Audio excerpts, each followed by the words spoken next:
Well, hello there, everybody. Welcome to 2023. I hope you all had a nice ending to 2022. I had a very quiet night at home, and I certainly was feeling very sentimental as 2022 came to an end, and I was thinking about just how many relationships I've really been working on restoring this year, and making some efforts to reach out and create some connections.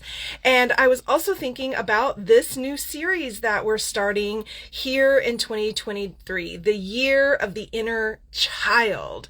Okay, so today, since this is the very first episode in this series, I'm going to give you a little bit of background about the concept or theory of the inner child, and then we're going to kind of get into our practice for today. So the concept or idea of inner child, most people track back to Carl Jung, who was a psychologist during like the 1800s into the 1960s, and he proposed this idea that as he was working through his own issues, as most psychologists do, that we have this part of ourself that is the young inner child. It's like the wounded self or the adventurous self. If you Google inner child, you can actually dive really deep into this, and you can find that over the years there have been archetypes that have been created representing these different types of inner child. And ultimately, what Carl Jung is trying to get at is the idea that as we're growing up, as we're maturing, we're developing ideas, right? We're having emotional reactions and responses to the experiences that we're having. And if we have a nurturing, safe environment, then kind of the messaging that we receive supports us in maturing past kind of these inner child ideas or mindsets. But if we do not have that, then we can develop mindsets that just basically, or emotional attitudes that get kind of stuck, right? And so I can remember experiencing that very clearly in my 20s when I literally was having like a tantrum and I felt like a 10-year-old. So inner child really spans any age. And the idea is that we're looking at ultimately how to identify belief systems that have remained stuck and stored in the brain, in the body. And using the concept of an inner child helps us to personify this experience. Now, I'm getting into some of my own theory and my own opinion about this. And so that it's kind of like when you're struggling with something, and somebody says, well, what would you tell a friend to do in this situation? And as soon as you kind of take it out of your own self and you imagine speaking to a friend, it gets really clear, like, oh, I would tell my friend to like dump that person or right, definitely go for it or try it. And so I think the idea of the inner child helps us to see the parts of us that need maturing, need reparenting.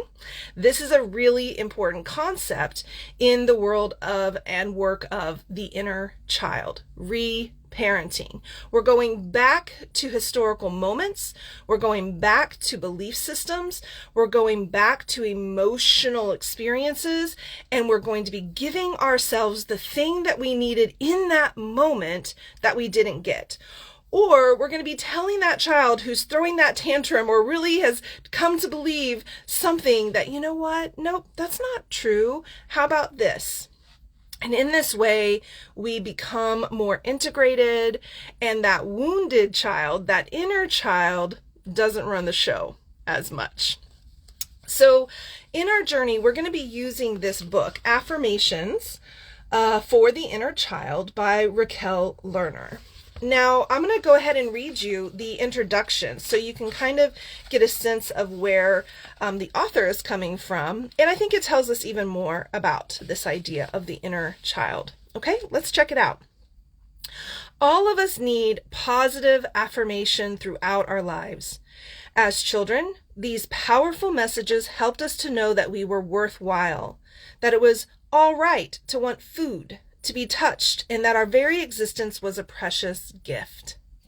The messages that we received from our caregivers helped us to form decisions that determined the course of our lives.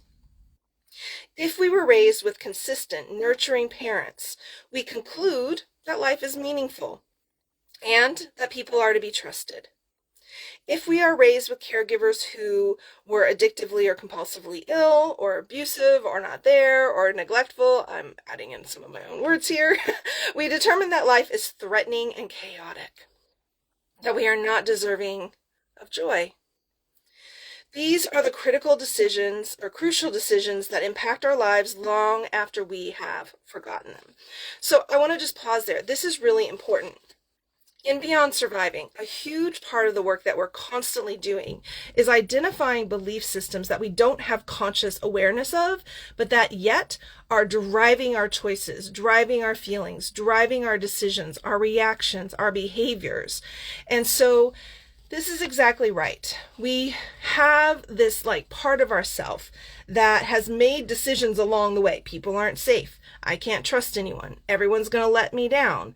And oftentimes we don't have full conscious awareness of that. So a big part of our work in this series is about bringing consciousness and awareness to those belief systems, using the framework of the inner child in order to understand where that came from, and then to reparent ourselves in order to develop a new belief system. Okay. As she goes on, childhood judgments don't just disappear. They remain as dynamic forces that contaminate our adulthood. When childhood needs are not taken care of because of abuse or abandonment, we spend our lives viewing the world through the distorted perception of an infant or an angry adolescent. I have many of my clients are starting to kind of understand, oh, that's my angry teenager that's running the show right now. Again, it's not actually an angry teenager. It's just a belief system that was developed at that point in life that is now still carrying through into adulthood that needs to be revised. The more we push these child parts away, the more control they have over us. This denial of our inner child manifests in destructive ways: dependent relationships, sabotaged successes, somatic illnesses, and dysfunctional parenting. In order to end this cycle of suffering, we must embrace our inner child, or at whatever age and stage it shows itself to us. The daily readings in this book will address the screaming infant, the precocious toddler, the feisty 2-year-old, so on, who waits for the parent who will make them feel safe, loved, accepted. So let's sit with that for a moment. We want to begin to think about, if I am reparenting myself, what are the things that I didn't get as a child growing up that I'm going to need to focus on? Safety, love, and acceptance are often the trifecta, the main things that people lacked in growing up that they needed to have. But it's not always true that you are lacking all of them. Okay, so for example, growing up, I felt actually very safe within my parents' relationship. But then after the trauma, in that dynamic, there became a sense of not feeling safe out in the world or with other people. I felt very loved and nurtured by my mom and dad. But then because of the trauma, I began, navigating relationships in very unhealthy ways. And this started to, reinforce internal belief systems that I wasn't lovable. Okay. Ultimately, we become the loving parents to our inner children and take charge of our lives. Hell yeah. And that's ultimately everything that we're always here about is how can we get out of our wounded, victim, historical, child, disempowered self, and how can we come into the place of being in our empowered adult self and remaining there more often than not. And then also when an old historical belief or inner child starts to run the show, how do we intercept that and interrupt that to get ourselves back on course? Okay, so with that introduction, we are going to be exploring the idea of infancy. Man, we're going right back to the very little moment that we came out of the womb. So as I read, I want to invite you to just close your eyes if you feel comfortable, safe doing so, or jot down notes, write down words or phrases that are really pinging for you as we explore the idea of infancy and beginning to tune in and listen to the needs of my infant. I am a newborn baby. After 9 months within your womb, it will take some time for me to be fully here. Being born was difficult. All I want to do right now is just sleep, curled up in a ball. Slowly, day by day, I open up. One finger stretches out, then another. Soon my hand is open to receive yours. One leg kicks, and then another. Soon I'm waving my feet in the air, enjoying my energy. One arm reaches out, then the other, and I'm able to return your hug. My eyes open and focus on your loving face. I smile at the sound of your voice. I feel myself fully in the world, ready for adventure. That's safety. As I confront new issues and repair old childhood wounds, infancy themes will arise for me. Instead of feeling shameful, I'll seek out those I trust for holding, touching, nurturing. I am learning to be the loving parent to the precious infant inside of me.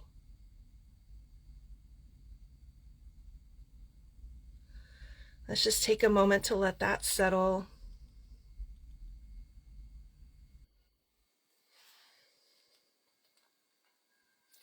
Let's unpack this a little bit before we wrap up. All I want to do right now is sleep curled up in a ball. Have you ever in your adult life just wanted to crawl into bed? Curl up? In those moments, have you overridden that need? Have you said, no, I got to go do the laundry. No, I got to go do the chores. No, I got to go run this errand. No, I've got to take care of somebody else. This is my first invitation to you.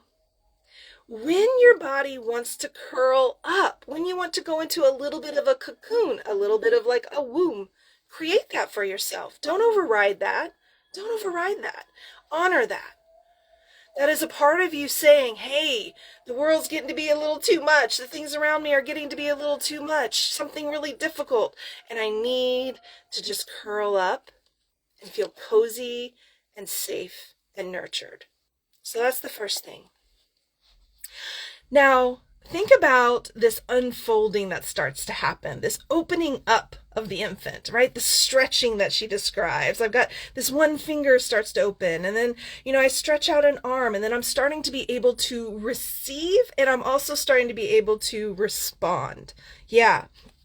If we weren't nurtured, if we didn't get that kind of actual physical support, if we were left in a crib to cry and cry and cry and cry and nobody ever came, then the body can often remain in a very contracted, constricted posture, even well into adulthood. You can be easily startled. You can have a hard time with touch. Maybe the touch that came was harmful, painful, threatening, violent. So our relationship to even being open is skewed, harmed, and our relationship to touch as well.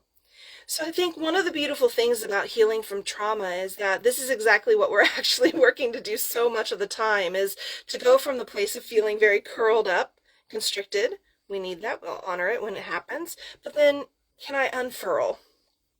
Yeah. Be ready for adventure. I love that, like going out into the world, being connected, okay? And yes, the biggest thing, like you'll hear throughout this whole series, is going to be, like, do not shame yourself for any of this, right? There's no shame here.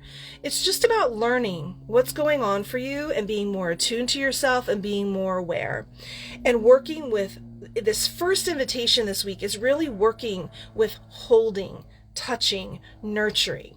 So if you have someone in your life who can provide that, wonderful. Let's get into some conversation. Let's get into, asking for some support here. Let's explore safe touch, loving touch, nurturing touch. You can also do this for yourself. And then my final thought for you is that it's actually sometimes a very powerful exercise to pretend that you're holding an infant. You can pretend that it's you, or just a pretend infant. If you have a baby doll or a stuffed animal, just hold the baby, whether imaginary or you're actually using a physical object. Begin to imagine that that baby is you, or if that feels too hard to confronting to start with, just imagine it's a baby. But begin to speak to that little baby. Begin to caress and hold. Begin to send love and nurturing to this little baby that needed it, that deserved it. So, as always, if there's anything I can do to support you in your healing journey, please don't hesitate to reach out. I still have 3 spots available for my upcoming group program for women that's starting in February. So if you'd like to learn more about that and apply to join, you can go to rachelgrantcoaching.com/group-program. And have a wonderful time loving and embracing and nurturing your little infant. Until next time, take good care of you.